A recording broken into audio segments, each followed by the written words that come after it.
Bonjour, bonsoir, bienvenue à tous et à toutes. J'espère que vous allez bien. Je suis content de vous retrouver pour un nouveau direct, pour une nouvelle vidéo. Aujourd'hui, ce soir, on parle du plancher pelvien, des problèmes de plancher pelvien, des muscles du plancher pelvien et ce qu'on peut faire aussi pour en prendre soin.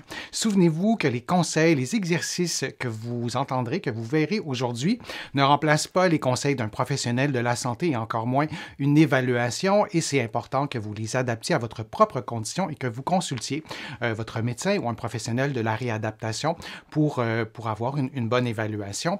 Vous allez trouver quelques-unes des informations qu'on vous transmettra aujourd'hui dans mes livres, notamment 99 façons de prévenir les effets du vieillissement. Et aussi, c'est normal à votre âge, argument musclé pour prendre votre santé en main. Vous allez trouver mes livres un peu partout ici au Canada, mais aussi de l'autre côté de l'Atlantique à la librairie du Québec à Paris. Et vous trouverez également des informations sur l'incontinence, sur les fuites urinaires dans ma chronique du magazine Châtelaine. Je vous mets le lien dans la description de la vidéo. Je suis vraiment très content de faire ce direct parce que j'ai une invitée avec moi et je vous la présente tout de suite. C'est Chantal Dumoulin qui est une collègue. Bonjour Chantal, ça va bien? Bonjour. Chantal, tu es physiothérapeute, tu as un doctorat, tu travailles de différentes façons à différents endroits. Tu as formé beaucoup aussi de professionnels de la réadaptation ici au Québec, mais de l'autre côté de l'Atlantique. Donc, parle-nous un peu de ce que tu fais, notamment à l'Université de Montréal, si tu es d'accord. Oui. Alors, merci, Denis. Je suis professeure à l'École de réadaptation et je dirige le programme de second cycle en rééducation périnéale et pelvienne. Ça veut dire que je forme les physiothérapeutes qui pratiquent auprès de la clientèle qui a des problématiques du plancher pelvien. Et tu as fondé aussi un laboratoire de recherche, n'est-ce pas? Oui, tout à fait. Alors, au Centre de recherche de l'Institut universitaire de gériatrie de Montréal, je dirige le laboratoire incontinence et vieillissement, où on fait de la recherche pour la santé des femmes et en lien avec le vieillissement, là. Parlons d'exercices du plancher pelvien. Chantal, on va donner des astuces qui sont indispensables pour faire les exercices. Il y a beaucoup de choses qu'on pourrait dire. Je te cède la parole. On voit quelqu'un qui est couché sur le dos, les genoux pliés. Donc, on commence par quoi lorsqu'on veut faire des exercices de plancher pelvien, pour autant qu'on a consulté quelqu'un, qu'on sait pourquoi on les fait, mais on commence par quoi? Donc, dans un premier temps, généralement, la physiothérapeute va vous recommander de faire les exercices en position couchée sur le dos. Pourquoi? C'est que c'est la position la plus facile pour faire les exercices parce que le muscle n'a pas à travailler contre la gravité. Donc, c'est beaucoup plus facile. Puis en même temps, c'est une bonne position pour évaluer si vous avez des compensations. Donc, avec une position couchée, les genoux fléchis, si vous serrez les fesses ou si vous serrez l'intérieur des cuisses, on va le voir tout de suite. Et la physiothérapeute ou vous-même allez pouvoir mieux identifier votre contraction puis mieux identifier les choses qu'on ne doit pas faire en même temps. Parce qu'évidemment, quand on contracte le plancher pelvien, on ne veut pas arrêter notre respiration, contracter les épaules puis les orteils. On voudrait que ça soit idéalement, éventuellement, quand même ciblé à cette région-là. C'est certain. C'est Puis mieux. c'est sûr qu'au début, ça va être difficile un petit peu. Il va y avoir un peu de contraction là, des fessiers, un peu de contraction parce qu'on commence, parce que ce muscle-là, on le connaît pas bien, puis parce qu'il est caché, hein, bien sûr. Donc, c'est avec le temps que tout ça va s'améliorer, d'où l'importance de trouver une position où on aura le moins possible de compensation pour commencer. Une autre bonne position pour débuter les exercices, c'est la position assise. Parce que dans la position assise, oui, vous allez me dire, on travaille contre gravité, mais on peut ouvrir un peu ses jambes, puis s'installer pour bien sentir son périnée, là, sur la chaise. Puis à ce moment-là, ben, le mouvement d'aspiration du plancher pelvien est peut-être plus évident pour nous à sentir dans cette position-là. Alors moi, je vois que certaines de mes patientes préfèrent débuter couché ou débuter assis selon leur capacité, bien sûr, mais aussi selon leur compréhension. Et qu'on commence en position couchée ou assise, toi, la meilleure j'allais dire, la meilleure façon d'expliquer la contraction, qui reste une contraction qu'on fait je ne sais pas combien de fois par jour, mais quand on veut la faire volontairement, ben, parfois on est un peu démuni. Donc, quel mot tu utilises pour guider tes patientes, tes patients à s'approprier, se réapproprier cette contraction volontaire? En fait, il y a eu des études là-dessus, Denis, hein, pour voir quelle était la meilleure consigne. Puis, il semblerait que de dire à la personne de serrer, comme retenir les urines et les gaz, ça serait la meilleure façon de solliciter la contraction du plancher pelvien en entier. Donc, d'y aller de cette façon-là. Et tu le disais, au début, on ne la fera pas parfaitement. Peut-être que les fessiers vont contracter, mais de prendre conscience que d'autres muscles qui contractent, c'est déjà vraiment un bon bout de chemin de fait parce que si on en a conscience, ce sera peut-être plus facile aussi de cibler la contraction. On voit aussi une autre illustration que je vais agrandir un peu pour que tu puisses nous expliquer ce que ça signifie, notamment le petit dessin en forme de carré ou quelque chose comme ça. Alors, moi ici, j'avais proposé cette image-là parce que il est possible qu'on ait de la difficulté à sentir sa contraction. Alors, vous voyez que la dame, elle met sa main sur son périnée, donc elle met sa main par-dessus son pantalon, entre ses jambes, mais si la contraction d'aspiration est bien effectuée, puis le petit carré représente une contraction musculaire. Alors, c'est ça qu'on voit dans la bulle en haut. Si la contraction est bien effectuée, la dame, elle va sentir que sous sa main, il y a moins de pression. Si par contre, elle a sa main sur son périnée, puis qu'elle sent que ça pousse dans sa main, ben à ce moment-là, c'est vraiment pas le bon mouvement. C'est un mouvement contraire qui pourrait être dommageable là, à son plancher pelvien. Alors, le fait de se placer la main sur entre les jambes sur la culotte peut être intéressant pour confirmer, auto-confirmer sa bonne contraction du plancher pelvien. C'est toujours intéressant d'utiliser un autre sens, en l'occurrence le toucher. Dans d'autres exercices, on peut utiliser les yeux, un miroir ou autre chose, mais cette rétroaction-là de la main, dans ce que tu as expliqué, ça permet aussi de prendre conscience de certains mouvements que notre cerveau perçoit autrement. Je donne souvent l'exemple de patients qui consultent pour un problème postural, qui ont la tête inclinée, mais ces personnes-là sont convaincues que leur tête, elle est droite. Et le cerveau ne le décode pas comme il faut. Alors là, c'est simple, on les place devant la glace, devant le miroir, et ces personnes-là vont s'en rendre compte tout de suite. Alors, c'est intéressant, dans l'exemple que tu nous montrais, d'utiliser la main. En rééducation périnéale, on a beaucoup d'autres outils que la main, mais à la maison, on peut l'utiliser. C'est intéressant pour pouvoir sentir, vérifier en fait si ce qu'on sent, c'est la bonne chose avec nos mains, ce que notre cerveau nous dit. Et dans le petit dessin, encore une fois, je reviens là-dessus une dernière fois, on voit que la contraction... comment dire, il y a d'autres types de dessins, tu me corrigeras si je me trompe, Chantal, mais où la contraction est plus graduelle et on va relâcher aussi graduellement. Et là, si je ne me trompe pas, dans ce dessin-là, on a une contraction qui est, disons, peu importe, à 50%, et quand on arrête tout d'un coup. Ou on y va graduellement. Ou c'est nécessaire qu'on apprenne à faire tous les types de contractions graduelles ou plus soudaines. Ben, en fait, ça, c'est un exemple tout simplement de contraction. Tu sais, mes études en dynamométrie du plancher pelvien, mes études dans mon laboratoire ont montré que les femmes, entre autres, qui ont des problèmes d'incontinence ou des problèmes de prolapsus, c'est des femmes qui vont avoir plusieurs dysfonctions du plancher pelvien. Donc, on va travailler avec elles différents exercices. On va faire des exercices où on va vouloir contracter rapidement le muscle, parce qu'il y a souvent un problème de rapidité. On va vouloir aussi augmenter la force, l'endurance et la coordination. Donc, il y a plusieurs lacunes qu'il faudra regarder avec chaque patient. Ça, c'est vraiment intéressant. Tu parles de force, de coordination. Tu nous as parlé tout à l'heure de la capacité de relâcher, la capacité de contracter. Alors, quand on fait nos exercices, on pense à tout ça aussi. Alors, c'est pas juste je contracte ou je relâche, mais là, tu ajoutes beaucoup de nuances et ça, c'est intéressant de les garder en tête pour s'assurer d'avoir une rééducation complète plutôt que de savoir est-ce que ça contracte ou ça contracte pas.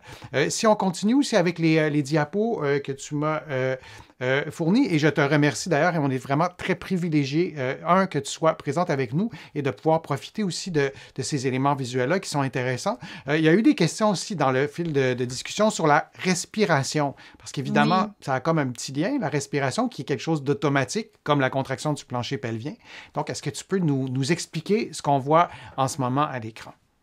Alors, la première image, c'est une personne qui a inspiré. Donc, quand on inspire, donc du côté gauche, là, où on a le cercle bleu derrière, donc c'est une personne qui a inspiré. Puis on peut penser que quand on inspire, on prend de l'air dans nos poumons, et notre diaphragme redescend.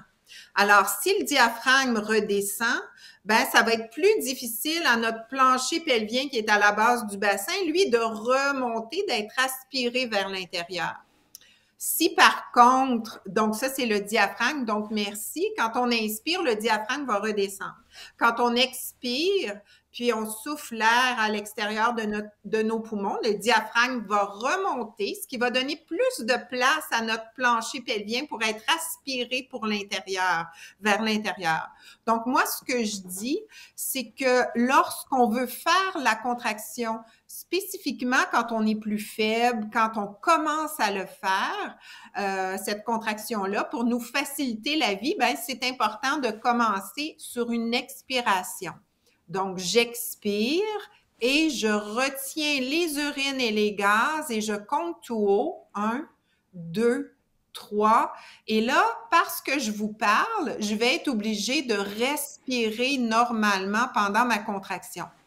Ce que je veux pas, c'est que les gens inspirent puis bloquent la respiration lors de la contraction parce qu'à ce moment-là, il n'y aura plus de place pour mon plancher pelvien de remonter, d'être aspiré vers l'intérieur.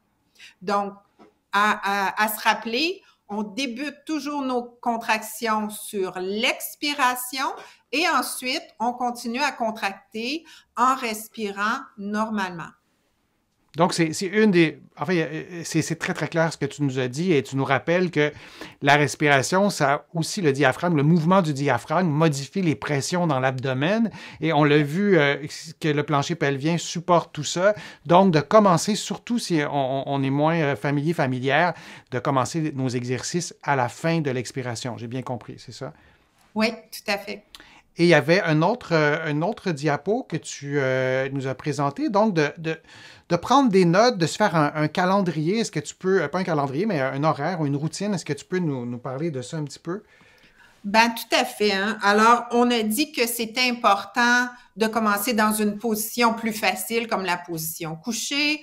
On a dit par la suite de s'assurer du bon mouvement, puis une idée, c'était de mettre sa main ou peut-être de consulter une physiothérapeute. La troisième chose, c'était de faire cette contraction-là à l'expiration, du moins au début. Et finalement, de s'en faire une routine. Parce que c'est bien beau de dire que de faire les exercices, ça va être efficace, mais il faut en faire des exercices. Donc, d'avoir une routine, c'est la meilleure façon, finalement, là, de pouvoir les répéter. Dans nos études, dans nos essais cliniques au laboratoire, on voit que généralement, on a besoin de 3 mois d'exercice pour rééduquer un plancher pelvien qui est affaibli, qui a moins de coordination, moins de rapidité. Ça, c'est dans les cas d'incontinence et de prolapsus. Donc, 3 mois. Et à chaque jour, on peut penser, ben, en fait, au moins 5 fois semaine, on va se donner 2 journées de congé par semaine. À chaque jour, on peut penser faire nos exercices pour environ 15 à 20 minutes. Et si on les fait dès le début de la journée ou si on en fait une routine, ben, ça va être beaucoup plus facile de les respecter pendant ce 3 mois-là. Donc, 15 à 20 minutes, on les fait chaque jour ou on peut les faire une journée sur 2? Qu'est-ce que tu recommandes, toi? On recommande, selon ce qu'on a trouvé dans nos études, c'est de les faire 4 à 5 fois OK, semaine. pardon, OK. On recommande 5, mais on s'est aperçu que les gens les faisaient 4 à 5 fois, puis on a des très bons résultats. C'est important aussi le repos, hein, parce Mhm. qu'on entraîne un muscle, c'est un muscle qu'on n'a pas beaucoup travaillé, il faut lui donner le temps de récupérer. Et puis, ben, on continue comme ça pendant 3 mois. Bien sûr, on augmente la difficulté. On va changer de position vers une position debout, une position dans laquelle on a des fuites. Hein. C'est rarement dans la position couchée qu'on va avoir des problématiques du plancher pelvien. On va augmenter le nombre de répétitions, le nombre de secondes, la difficulté finalement Et il y a pendant des... nos 3 mois. Pardon, Chantal. Il y a des questions aussi, il y en a eu sur les réseaux sociaux. Est-ce qu'il y a un indicateur d'intensité trop élevé ou démesuré, par exemple, si je fais les exercices et je sens des tremblements ou après les exercices, je sens une fatigue du plancher pelvien, est-ce que ça, c'est moins bon signe ou c'est comme un muscle, comme un quadriceps où on s'entraîne puis après ça, on a un peu de misère à marcher parce qu'on est courbaturé ou on a trop de fatigue ou on ne va pas à ce point-là, on ne se fatigue pas à ce point-là? Qu'est-ce que tu recommandes? Ben, moi, je pense que si on a un muscle très faible, très déconditionné, c'est fort probable que les premières fois, on va sentir un tremblement, puis on va sentir un peu comme le quadriceps, comme tu dis, on va se sentir là, un peu endolori le lendemain, comme si on avait fait trop de vélo, là, une première journée au printemps. Mais ça, c'est tout à fait normal. Après quelques journées de pratique ou même quelques semaines, ça va se normaliser. Excellent. Donc, on a abordé ce thème des exercices du plancher pelvien. Tu nous as donné beaucoup d'astuces qui, je pense, sont vraiment indispensables. Donc, tu nous as parlé de la contraction de base, si je peux dire, mais de commencer dans des positions peut-être plus faciles, couché sur le dos en position assise, et ensuite, et on pourrait ajouter beaucoup de détails, mais des positions qui sont debout. Je veux te remercier, Chantal, vraiment très sincèrement de ta participation. Tu nous as donné des conseils, des trucs et des exercices vraiment essentiels. Et je trouve que la plateforme YouTube est une belle plateforme pour ça. On peut avoir accès dans un certain anonymat. Moi, j'encourage tous les internautes maintenant à faire un pas de plus peut-être pour aller consulter. Tu es expert dans ton domaine. Tu as un laboratoire aussi et tu es parfois à la recherche de candidates pour des projets de recherche. Et ça, c'est parfois une façon, ça peut sembler égoïste un peu de le dire comme ça, mais ça peut être une façon aussi intéressante d'avoir accès à une évaluation, notamment. Est-ce que tu peux nous parler, en fait, peut-être que je me trompe, est-ce que tu es à la recherche parfois, ton laboratoire est à la recherche de participantes?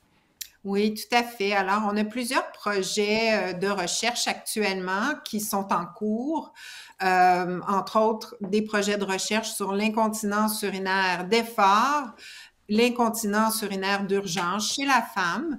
Ça, à ce moment-là, on cherche des femmes de la région de Montréal qui pourraient venir au laboratoire. Nous, on est en avant, là, juste en face de l'Oratoire Saint-Joseph, si ça vous situe. Donc, c'est quand même assez central à Montréal. Donc, celles qui seraient intéressées, on a actuellement des projets de recherche. Puis, effectivement, dans ces projets-là, on évalue des traitements de conservateurs, des traitements de réadaptation. Donc, ça vous donne l'occasion d'avoir une évaluation et une intervention en réadaptation. On est en train de monter des projets de télé-réadaptation et des projets également d'une application mobile qui est tout prête et qui va être testée prochainement. Donc, si on a des gens qui viennent un peu de l'extérieur, mais qui sont intéressés peut-être à en savoir plus sur la télé-réadaptation, donc vous pouvez être même très loin de chez nous, puis vous pouvez le faire, ou l'application mobile aussi, ça peut se faire de l'extérieur. Ben, écrivez-nous. Je pense que Denis, tu vas mettre les coordonnées du laboratoire, puis les gens pourront Exactement. Je vais mettre les liens et je vais les mettre à jour aussi s'il y a des nouvelles. Si vous avez des nouveaux projets et vous recherchez des participantes. Et je répète, hein, toi, tu as ces projets de recherche-là et il y en a certainement dans votre coin de la francophonie, peu importe dans quel pays vous êtes. On oublie ce côté-là, ce petit truc-là, cette astuce-là pour pouvoir avoir accès à des soins.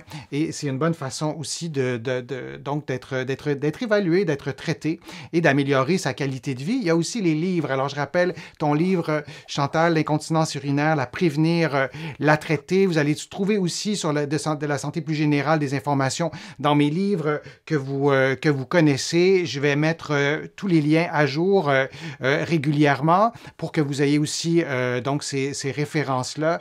Merci encore vraiment à tous et à toutes d'avoir participé en si grand nombre. Vous avez été vraiment très, très nombreux. Chantal, toi, tu ne vois pas les commentaires avec la petite technologie qu'on a, mais il y a vraiment beaucoup, beaucoup de gens qui te remercient de ta participation, tes conseils, ton expertise a été fort utile, fort appréciée.